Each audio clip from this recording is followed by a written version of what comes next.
सरकार ने supreme court में हलफनामा दिया है। कांवड़ियों की शिकायत पर फैसला लिया गया है। यूपी सरकार यात्रा शांतिपूर्ण संपन्न कराने के लिए फैसला लिया गया है और सांप्रदायिक तनाव को देखते हुए यह फैसला लिया गया है, सरकार का कहना है। और कहना है कि हमारा उद्देश्य सार्वजनिक सुरक्षा व्यवस्था को सुनिश्चित करना है। कांवड़ियों की धार्मिक भावनाओं को देखते हुए यह फैसला लिया गया। गलती से भी उनकी धार्मिक भावनाएं आहत ना हो, इसीलिए फैसला लिया गया। यूपी सरकार ने सुप्रीम कोर्ट में दाखिल याचिकाओं का विरोध किया।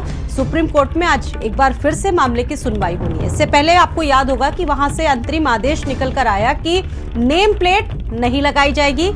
हालांकि यह बताना जरूरी होगा कि शाकाहार है या मांसाहार है। वहीं यूपी सरकार ने सुप्रीम कोर्ट में दाखिल याचिकाओं का विरोध किया है। नरेंद्र इस खबर पर मेरे साथ मौजूद हैं।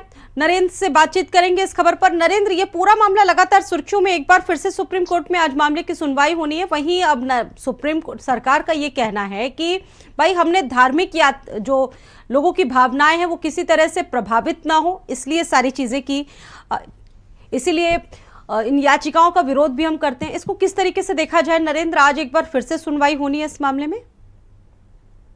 देखिए, आज सुप्रीम कोर्ट में इस पूरे मामले की सुनवाई होनी है। आपको इस पूरे विवाद की शुरुआत बता दूं कि मुजफ्फरनगर के एसएसपी ने एक आदेश दिया था जिसमें उन्होंने साफ कहा था कि हर धर्म के लोग अपने दुकान के आगे नेम प्लेट लगाएंगे और उस पर लिखेंगे कि वो उनका नाम क्या है, और उनके नाम देखकर पढ़कर जो कांवड़िए हैं वो हिंदू और मुसलमान में समझ पाएंगे कि उनको किसके यहाँ से खाने पीने की चीजें खरीदनी है। इस तरीके का बयान मुजफ्फरनगर के एसएसपी का आया था। उसके बाद ये पूरे सहारनपुर रेंज में ये मामला लागू किया गया, और जब इस पूरे विवाद पर विपक्ष हावी हुआ तब सरकार ने स्टैंड लेकर कहा कि जितने कांवड़ मार्ग हैं ये नियम उन सभी पर लागू किया जाएगा। मिनिमाइज करने की कोशिश की गई थी, लेकिन विपक्ष के काफी नेता और बहुत सारे संगठन जो हैं वो सुप्रीम कोर्ट गए और सुप्रीम कोर्ट ने इस पूरे मामले पर अंतरिम रोक लगा दी थी और ये कहा था कि ये जरूरी नहीं है कि उस पर प्रोप्राइटर का नाम लिखा हो,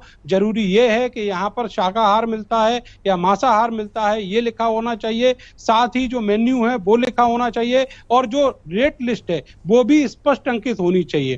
कांवड़ जो है वो हमेशा से बीजेपी के लिए एक चुनावी मुद्दा रहा है, और आपने देखा होगा चाहे वो पिछले कोई से चुनाव हो, लोकसभा के हों या फिर विधानसभा के हों, इस कांवड़ मार्ग में जितना भी आयोजन होता है और जिस तरीके से पुष्प वर्षा और तमाम चीजें की जाती हैं, उन सभी का श्रेय लेने की बीजेपी लगातार कोशिश करती है। तो ऐसे में ये एक बैक फुट पर जाना पड़ा है बीजेपी को इस पूरे मामले को लेकर, क्योंकि अंतरिम रोक जो है वो सुप्रीम कोर्ट ने लगा दी है। आज उस पर सुनवाई होनी है और एक बार फिर से यूपी की सरकार ने अपने आप को जस्टिफाई करने की कोशिश की है और वहां पर सुप्रीम कोर्ट में जो हलफनामा दिया है उसमें बताए हैं कारण कि किस तरीके से ये हलफनामा दिया गया है। लेकिन जो विपक्ष है वो लगातार हावी है सरकार के ऊपर, लगातार प्रहार कर रहा है। रात देखा गया कि इमरान मसूद जो सहारनपुर से सांसद हैं वो कांवड़ियों को अपने हाथ से फल बांटते हुए दिख रहे थे।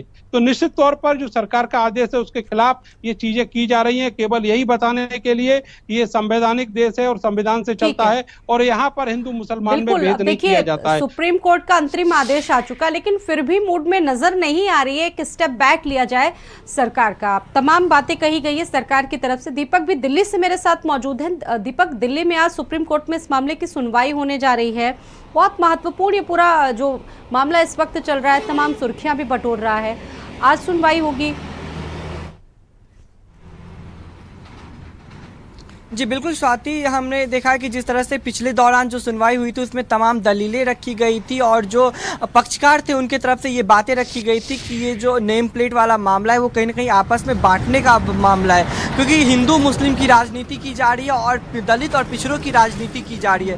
क्योंकि अब लोग नाम देख करके खरीदेंगे दुकान से सामान की कौन राम का दुकान है और कौन रहीम का दुकान है, तो ये कहीं ना कहीं समाज को बांटने की कोशिश की जा रही है। लेकिन सुप्रीम कोर्ट ने जो आदेश जारी किए थे, सुप्रीम कोर्ट ने अंतरिम रोक लगा दी थी इस मामले को लेकर के। और यदि हम उत्तर प्रदेश सरकार की बात करें तो आज जो सुप्रीम कोर्ट में जो हलफनामे दायर किए गए उसमें मुजफ्फरनगर का खास जिक्र किया गया। और ये जो विवाद है खास करके मुजफ्फरनगर से ये विवाद की शुरुआत होती है और वहीं से नेम प्लेट का आदेश पारित किया जाता है। और उत्तर प्रदेश के मुख्यमंत्री की तरफ से जो हलफनामे दिए गए उसमें भी मुजफ्फरनगर का जिक्र किया गया, क्योंकि वहाँ पे मुस्लिम समाज के जो लोग हैं वो अधिक पाए जाते हैं, वहाँ पे अधिक लोग वहाँ पे रहते हैं। तो कहीं ना कहीं हलफनामे में साफ तौर पे ये कहा गया है कि जो सावन का जो महीना होता है जिसमें जो कांवड़िए होते हैं वो अपने कांवड़ यात्रा निकालते हैं, तो इस दौरान उनके नरेंद्र आपका भी बहुत धन्यवाद और दीपक आपका भी जानकारी देने के लिए बहुत धन्यवाद। तो देखिए सुप्रीम कोर्ट में आज एक बार फिर से इस मामले को सुना